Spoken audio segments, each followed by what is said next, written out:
বর্তমানে আমরা একটা আধুনিক আত্মমর্যাদাশীল বাংলাদেশ গড়ার সুস্পষ্ট লক্ষ্য নিয়ে মাননীয় প্রধানমন্ত্রী তারেক রহমানের নেতৃত্বে আমরা অগ্রসর হচ্ছি।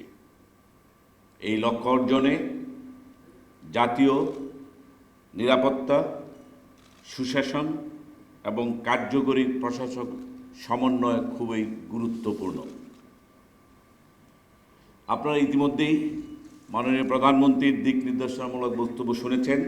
তাছাড়াও সশস্ত্র বাহিনী বিভাগ এবং প্রতিরক্ষা মন্ত্রণালয় বিষয়ক অর্থবহ আলোচনার মাধ্যমে ইতিমধ্যে তাদের গুরুত্বপূর্ণ যেসব দিক সেগুলো উঠে এসেছে এবং সর্বোপরি বাহিনী প্রধানগণ তাদের বক্তব্যে নিজ নিজ বাহিনীর অবস্থান এবং বাহিনীর কার্য সম্পাদনে আপনাদের নিকট তাদের যে প্রত্যাশা সেটাও ওনারা ব্যক্ত করেছেন।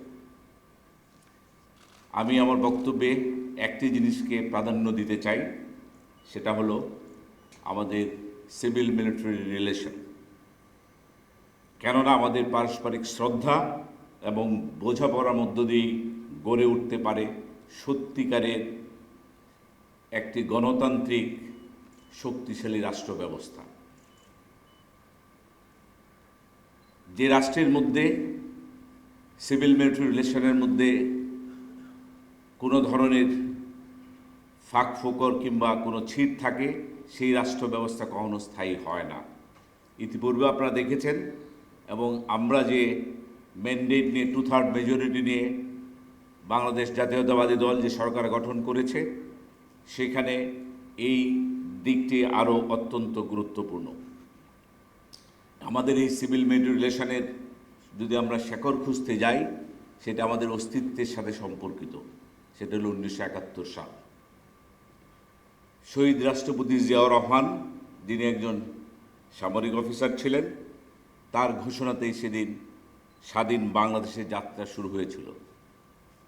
এরপরে ঘটনা আপনাদের সবারই জানা আছে, কিভাবে সশস্ত্র বাহিনীর সদস্যরা জনগণের বাহিনী হিসেবে সমাজের সকল শ্রেণীর মানুষের সহযোগিতায় ইতিহাস রচনা করে বাংলাদেশ নামক ভূখণ্ড সৃষ্টি করেছিল।